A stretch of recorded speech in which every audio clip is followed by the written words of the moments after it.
We will never turn our back on a single Scot. We've got to wrestle with those challenges. This is the same nonsense we have heard time and time again. This is our country. Let's fix it together. Hello and welcome to the latest Planet Holyrood. I'm Paul Hutcheon, political editor of the Daily Record. I'm joined by two esteemed colleagues. We've got John Ferguson, who's the editor of the Sunday Mail, and of course Douglas Dickie from the Scottish Daily Express. So this week we're going to have the Scottish Labour Conference, which starts in Glasgow. The party leader Anas Sarwar is expected to make a speech, I think, on Friday. The Prime Minister is also expected in town. And I have to say, it's a bit of a make-or-break conference for Scottish Labour. They're down in the polls. There was another terrible opinion poll for them at the weekend, which shows them fighting for second place. They're getting hammered because of the sins of the UK government, not really what they're doing themselves. And John, you know, a party conference is a good opportunity to set the agenda, sort of frame the political narrative, roll out policies. This is not really an opportunity that Scottish Labour can afford to miss, is it? Yeah, I think they certainly can't afford to have a bad party conference. But the question really is, can this conference change their fortunes? And I think, unfortunately, the answer to that question is probably no, that ultimately party conferences, especially Scottish party conferences, don't really have a massive effect on the electorate and opinion polls. The thing that they probably can do is have an impact internally in a situation where you have a leader that's struggling to control their own party. Perhaps there's a bit of dissent and talk of a leadership challenge. Now, at the moment, I think in Scotland, we don't really have that. I don't know, maybe you're hearing something else, but I'm not getting sense at the moment that there's a push to get rid of Anas Sarwar, because I think there's a broad acceptance that the problems that Scottish Labour have are very much attached to the problems that UK Labour has, and if anything, there's probably more rumblings about potential challenges to Keir Starmer's position. So I think it's important that they don't mess it up. You can see that all the noises are that there is a bit of panic there. That the polls that we're seeing, you could see in the fact that there's been quite a few policy announcements over the last few days that they know that something is going quite badly wrong and they need to turn it around. But in terms of conference overall, I doubt it's really going to cause any opinion poll to shift massively in their direction. I mean, conferences, let's face it, they have one primary objective, that is to raise money for the political party in question. That's what they're there for. I mean, if I was to characterise the mood of Scottish Labour just now, I'd probably say united but anxious. Yeah, and it's absolutely no wonder they're anxious. A few months ago, they're riding high in the polls. Anas Sarwar's got Butte House in his sights, and I think he's beginning to look like a guy who knows his chance of becoming First Minister is slipping away. I think some of the stuff we've heard from them this week, which I know we'll come to, is reeked of desperation, to be honest. The problem he faces is that this isn't just, they're not losing support to the SNP, because the SNP aren't gaining any support. The SNP are flatlined, but they're losing support to reform. It's a kind of elephant, the big massive Nigel Farage shaped elephant in the room is reform, and that's where a lot of Labour support's going. On the plus side for them, there's still plenty of time to turn it around. There's so much focus on Westminster that once the focus moves on to Holyrood, moves on to the SNP's management of public services, moves on to day-to-day life in Scotland, I think it'll be much stronger ground. But right now, I mean, I don't think I'd like to be a kind of Labour staffer at the moment. I mean, I've moaned over the last couple of months that Labour, there's too much focus on the SNP being a failing government and not enough about promoting a positive alternative in terms of policies. I think that will change over the next few days. I mean, I interviewed Anas Sarwar yesterday in this studio, and he was on pretty good form. He said two things of note in terms of policy. One was they're going to scrap peak rail fares, which I think is a bit of an open goal for them, given the way that the SNP government completely mishandled that. But more interestingly, he said that he would love to cut income tax. We know that the SNP have increased income tax across the rates over the last few years. And he also said he wanted to look at what I think is the frankly crazy 50p marginal rate of tax on income, I think between 43 and 50k. So I think there's no doubt that he sees one of the dividing lines in this election as income tax. And I don't know what you think about it. I mean, politically, my instincts might not be to cut tax, but I can see that being a really popular move, particularly from a centre-left party that's not associated with that kind of policy. If they go into the election with a promise to make every taxpayer better off, I can see that chiming. I can see that landing with voters. And if I was the SNP, I'd be pretty worried about it. Yeah, I think that's right. I mean, I've wondered for a while why Labour haven't been campaigning on something along those lines. It does seem like a bit of an open goal. If UK Labour believe that this is the tax rates that people should be paying in Britain, then why? You would have thought that Scottish Labour campaigning to equalise those tax rates would be a vote winner. I think that one of the mistakes that Scottish Labour have made with all of this stuff, I think you're quite right to say that it does smack a bit of desperation. The fact that suddenly you're getting we'll cut tax, we'll give you cheaper rail tickets, that they're panicking. And I think that tactically a mistake potentially they've made, and I think that Michael Mara, the finance spokesman, was one of a very good MSP, very able, and if there ever was to be a challenge to an Assie's position, I suspect he would be one of the main contenders to become the leader of Scottish Labour. But I do feel that tactically it was a bad idea in the run-up to the Scottish budget to take the position that they just weren't going to suggest anything. They weren't going to have, as they said, a shopping list of demands. They were essentially just going to say, we don't trust the SNP to come up with a decent budget. We're not going to back it, and we're not going to come up with spending plans of our own. I think it was a bad idea, because they had at that point come out and said, we believe in equalising tax, or we think we should do this thing in the rail fares, we should do X, Y, and Z. I think it would just have looked a lot more plausible and thought out and planned, rather than suddenly coming up with sort of piecemeal policy suggestions in the face of the dire poll ratings and on the eve of their party conference. I mean, it's obviously an attempt to put clear boy water between them and the SNP, and I use the word boy on purpose there, because these are Tory proposals effectively. The Tories have been banging the tax drum for months that it's not right that people in Scotland pay a different level of tax to someone doing the same job in England, and it appears to me that an ass is targeting those voters that are tempted by reform, maybe, rather than trying to win support from the SNP. I thought it was more a pitch to the centre right rather than the centre left. Although he has said that it's going to be tailored at people on sort of low to middle incomes, I don't think he's going to go near the top rate of tax. I think that would be very problematic for any Labour government. So I think he's looking at the folk on 30, 40, 50 grand rather than the wealthy. But but at the same time, tax cuts, that is a kind of Tory, it's a Tory buzz term. And I think as well, the fact about, I actually agree with you on rail fares, it's an absolute open goal, but they're going to need to tell us how they're going to pay for that.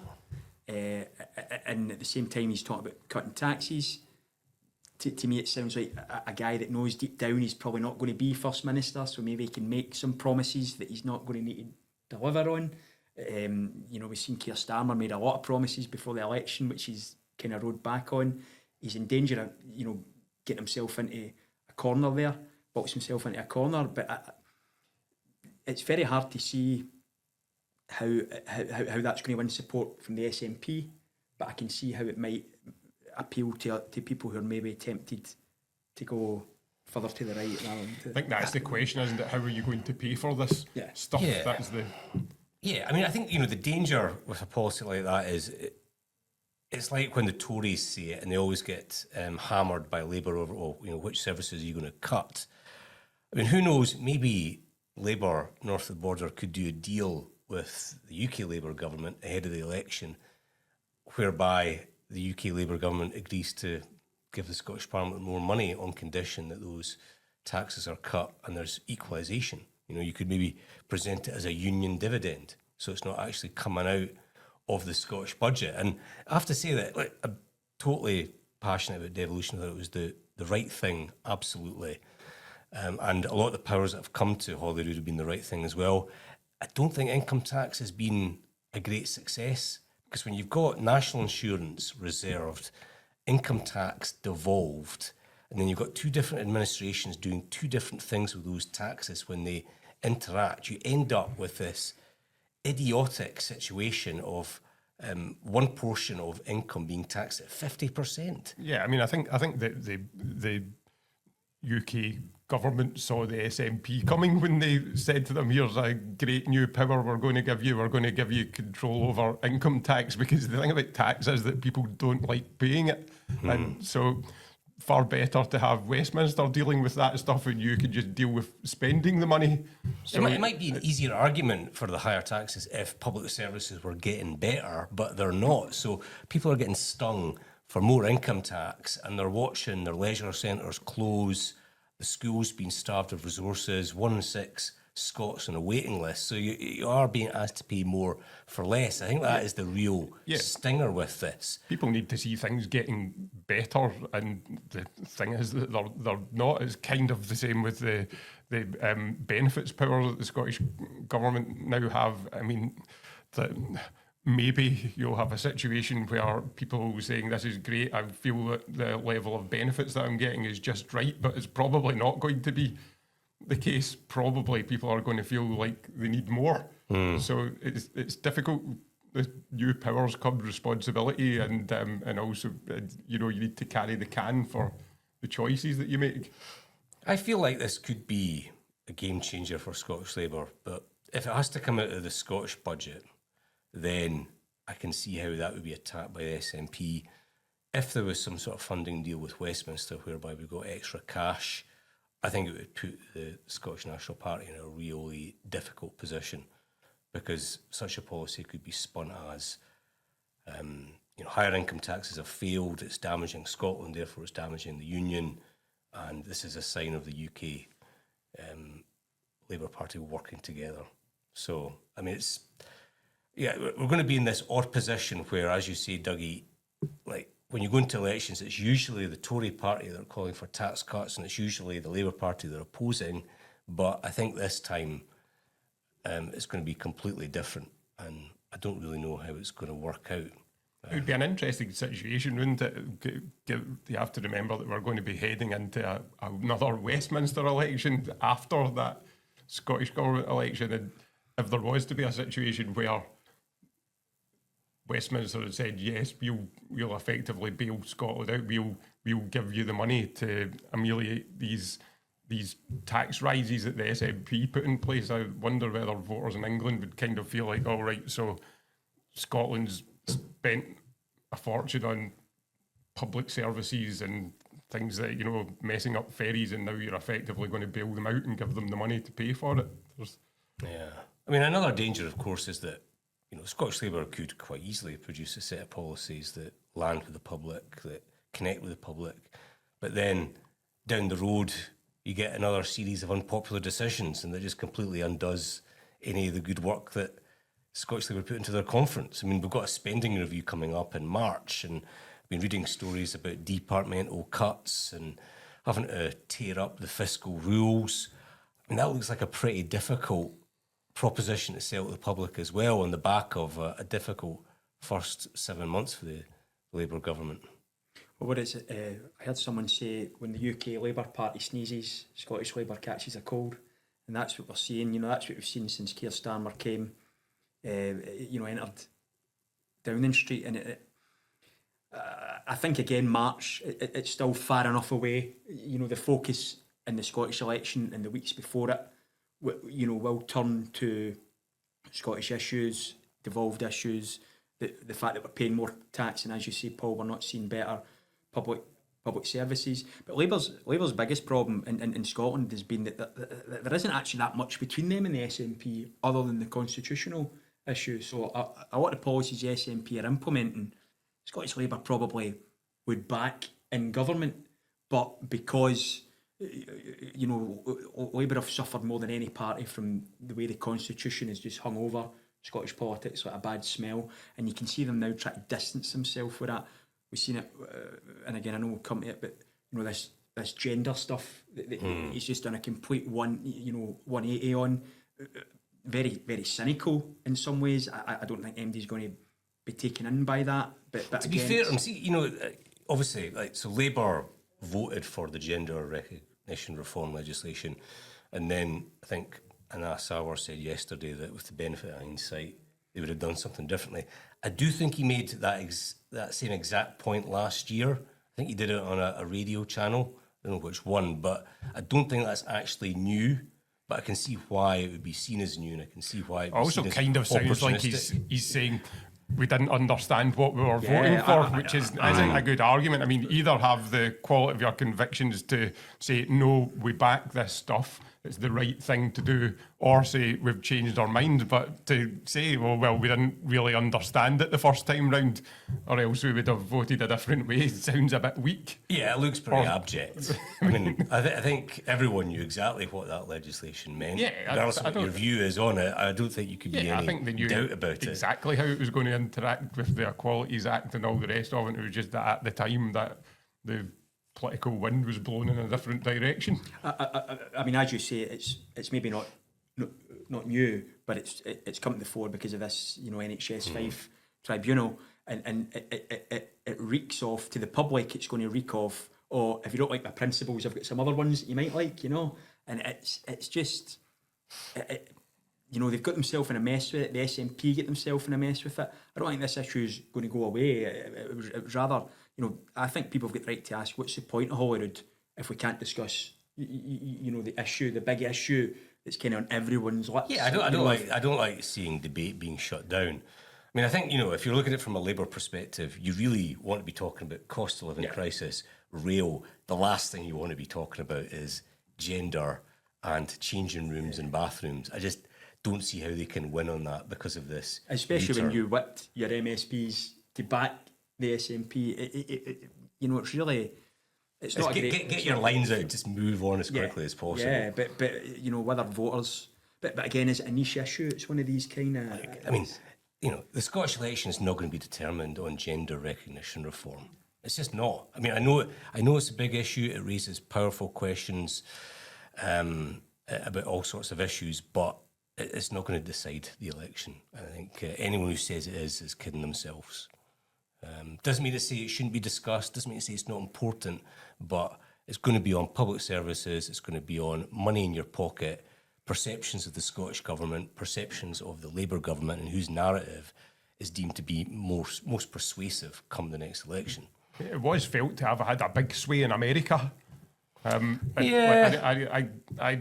agree with you in many ways that it's these other concrete things that affect your life are more likely to be what people vote on, but this has become quite a oddly unique issue where, despite the fact it's something that affects so few people and really feels like it would be better if politics could just step back in general from it, it has just become this sort of fundamental thing, isn't it? This idea, do you not know what a woman is? Do you not know?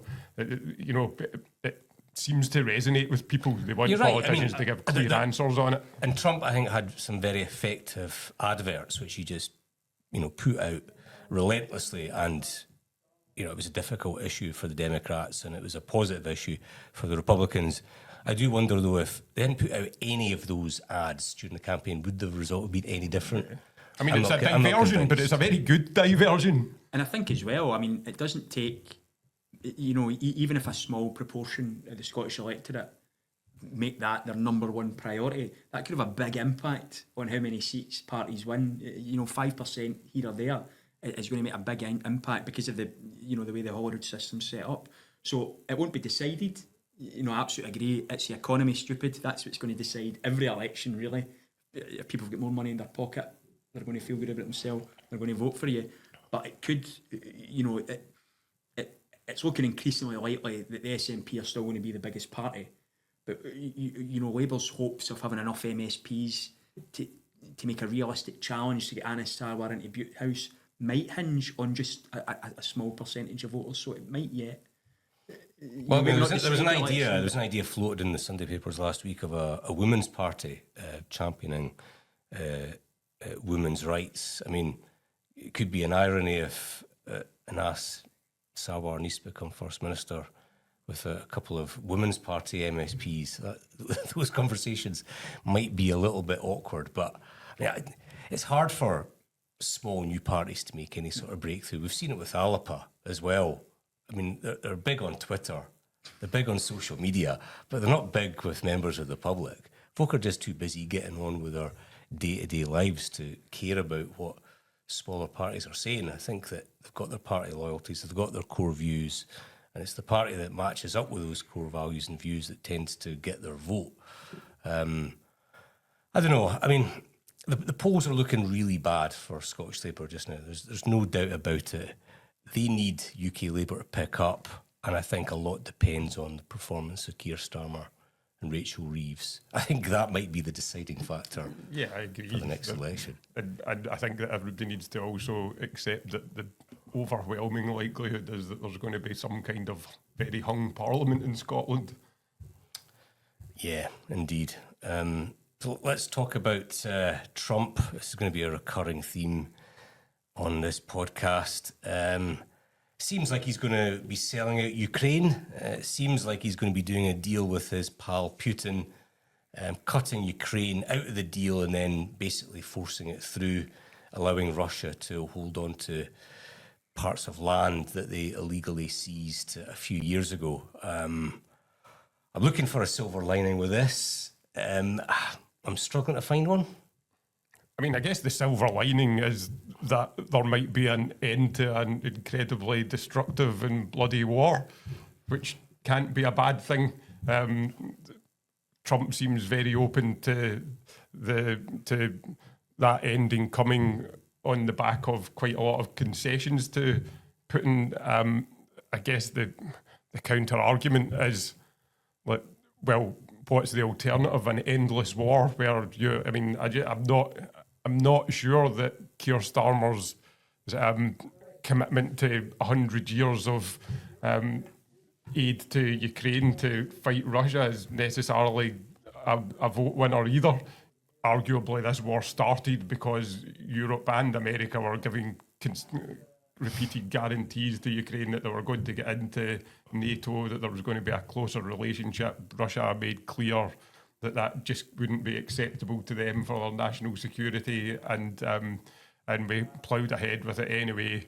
The war started, now there's been a change of president, and suddenly America are saying, well, we're not really into this anymore. Europe, if you fancy fighting for the next 10 years, then it's on you. And I think you could see European leaders quite quickly backing off that idea. So it's interesting. I think there's not many good things about Donald Trump and his foreign policy, and I'm quite sure he's doing it for all the wrong reasons. It's probably got to do with money and resources in Ukraine, but ultimately it can't be a good thing to continue with that war. Right, we're going to have to, I think we're running out of time, actually. I know you're dying to get in, but we have run out of time. All I'll say is you don't keep a wolf from your door by feeding it. Well, I agree. So look, thanks very much to John and to Dougie again. You can listen to this episode of Planet Holyrood on Spotify or Apple Music, or watch it on the Daily Record YouTube channel. Don't forget to follow us on Instagram and TikTok for the latest news and the best bits of the podcast. So thanks again. We will never turn our back on a single Scot. We've got to wrestle with those challenges. This is the same nonsense we have heard time and time again. This is our country.